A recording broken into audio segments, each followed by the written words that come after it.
Live from Waterford and Dungarvan, this is Waterford at 1 News.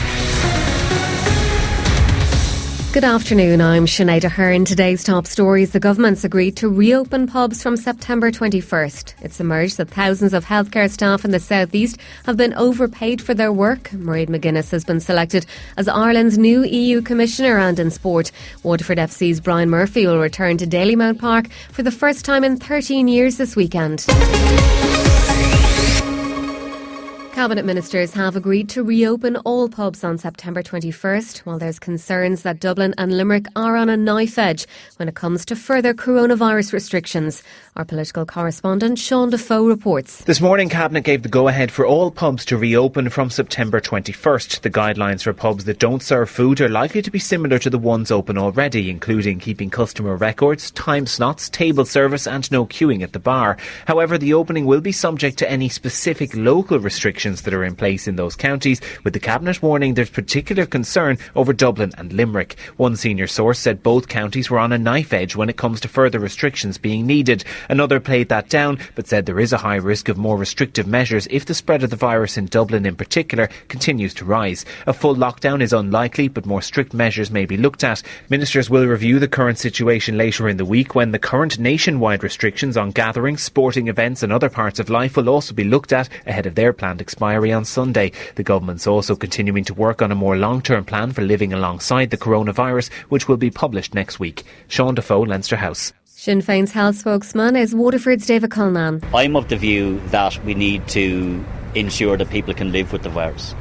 And living means not just going to work or going to school or going to college. We have to give people social outlets as well. I've always held the view that the pubs should be open on the same basis as the restaurants and pubs which serve food.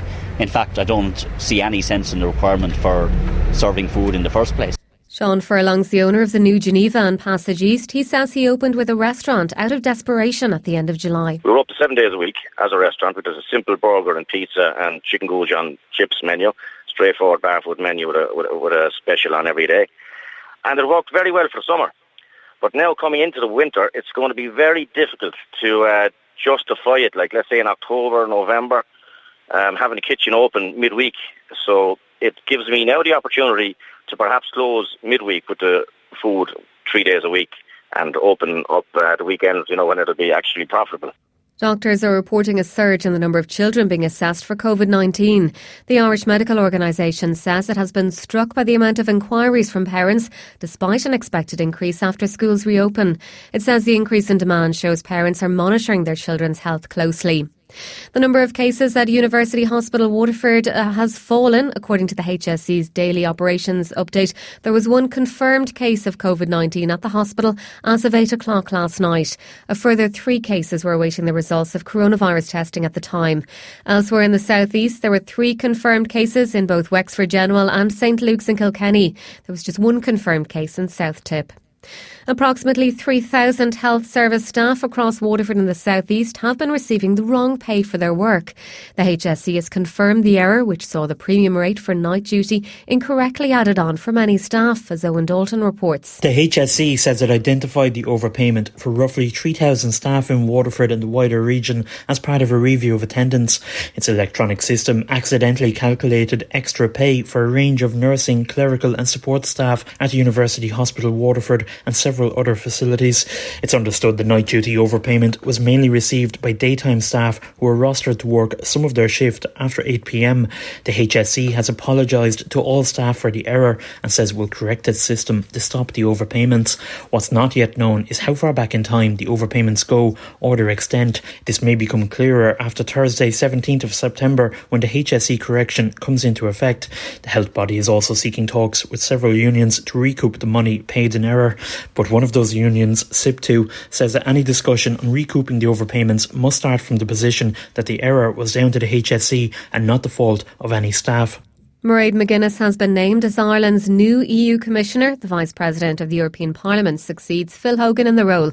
Niall Colbert has more. It's almost 2 weeks since Phil Hogan resigned from his position as EU Commissioner, which came about in the wake of the Golfgate scandal. After some lengthy consideration, the government put forward 2 candidates to replace him on Friday: Vice President of the European Parliament Mairead McGuinness and former European Investment Bank Vice President Andrew McDowell. Interviews were held yesterday, and today EU Commission President Ursula von der Leyen announced Phil Hogan's successor. I have decided to propose to the Council and the European Parliament the appointment of Mrs McGuinness to the post of Commissioner. Ms McGuinness will also take over the financial services portfolio. Ursula von der Leyen says she has great qualifications and has earned her full trust. This experience is crucial in carrying forward the EU's financial sector policy agenda and ensuring it supports and strengthens the Commission's key priority, notably the twin green and digital transition. Mairead McGuinness's MEP seat will now be taken by Fine Gael's Louth County Councillor Colin Markey. 6 people were arrested this morning at a sit-in at the Debenhams store on Henry Street in Dublin. They were arrested for trespassing, while a criminal damage offence is also being investigated. A similar protest is taking place at the Cork branch on Patrick Street. It comes after the store's liquidator KPMG has withdrawn a €1 million redundancy offer agreed with unions last week. Workers have described the package as an insult.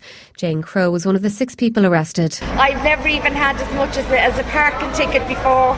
So, I wouldn't say it was frightening. It was just something we felt, we had to do. And we spoke to the Dáil when it returned, and we did say to them that we would be stepping things up this week, and we did. A picket outside Debenhams in Waterford is continuing. However, workers say a sit-in wasn't considered in Waterford. There are calls for the Smoky fuel ban to be extended nationwide. A ban on the burning of smoky coal applies to Tramore since the 1st of September, as well as Waterford City. The EPA say 1,180 people die prematurely every year in Ireland from air pollution. Christopher O'Faolin is the Green Party area rep for Dungarvan. Waterford City had previously had the ban in place, and it's been extended to Tramore now, so I think that's welcome, and it's definitely a step in the right direction. But as to it going far enough, I don't think it is, and I think the party recognises that. We secured a commitment in the programme for government for the smoky coal ban to be extended to further towns, with the ultimate aim being a full nationwide ban. He says it was an issue that came up on the doorsteps at the start of the year. When we were canvassing, we actually met people who were talking about it, because it's much more a winter issue than a summer issue, because you have fires burning and so on. We met people who said that they don't like venturing out in the evenings in winter because of the smoke in the air. When we were canvassing for Mark back in February, we met people who were out for a run who say that they generally tend to avoid town. This is in Dungarvan, and they prefer to avoid town when they're out and run because they can feel the smoke in their lungs. Don't bottle your feelings up. That's the message from the Regional Director for the Samaritans, Rory Fitzgerald, who's based in Waterford. He says the recent pandemic has put added stress on people in all walks of life. Rory Fitzgerald says there are a number of options for people to talk. Yeah, I think it's very challenging for everybody, and particularly for young people, and leaving cert results coming out. And I think people need to stay connected. That's very, very important. It's okay not to feel okay, but you need to talk to somebody if you're not feeling good. And that can be your local GP or Samaritans on 116123. We're a confidential line. We don't judge people, and we give you the space to talk. Sports News on WLR. With Virgin Media Waterford. Want super fast broadband today? Drop into Virgin Media George's Street and take it home with you. Easy as that.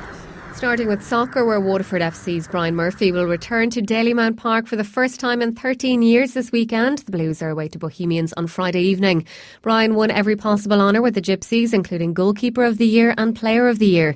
He says going back will be strange with no spectators allowed into the stadium. Looking forward to it. It'll be different, obviously. We know there'll be no fans or anything, which is disappointing, I suppose, for the league at the moment, but it's the way of life, and everyone just have to, get on with it and stuff. But it's hopefully we can back up last Friday's result.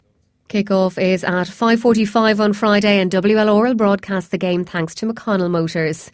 Staying with soccer, Irish under-21 international Conor Masterson has been given a contract extension by his club, Queen's Park Rangers. The Dubliner moved to Loftus Road a year ago and initially signed a 2-year deal after he was let go by Liverpool. He made 13 appearances last season and scored 1 goal. The extension ties him to the English Championship club until at least 2023. Manchester United star Mason Greenwood has apologised after breaching coronavirus quarantine guidelines in Iceland. The 18-year-old striker was kicked out of the England squad along with Phil Foden ahead of their Nations League match against Denmark, and that match kicks off at 7:45 tonight. In Gaelic games, action continues in the JJ Kavanagh Waterford County Senior Football Championship this evening. Galtier will open their campaign against Kilmac Thomas at the WIT Arena. It's a must-win game for Kilmac. Galtier manager Michael Flynn realises the challenge they face. Yes, we will, yeah. It's a championship game, knockout for Kilmac, they have to win. It's been a difficult year for Galtier. We only getting going in March and we had to stop, and then when the hurling resumed, then we gave every Ballygunner on passage. So basically with 14 involved in the county final last Sunday, and we only then back training during the week. But no, going in tomorrow night to put our best foot forward and see where that brings us. Throw-in at the WIT Arena is at 8 o'clock. And in horse racing, there are 7 races over jumps at Punchestown today, with the first off at 1:20. There's an 8-race flat fixture at Galway beginning at 4. Sports news on WLR is thanks to Virgin Media.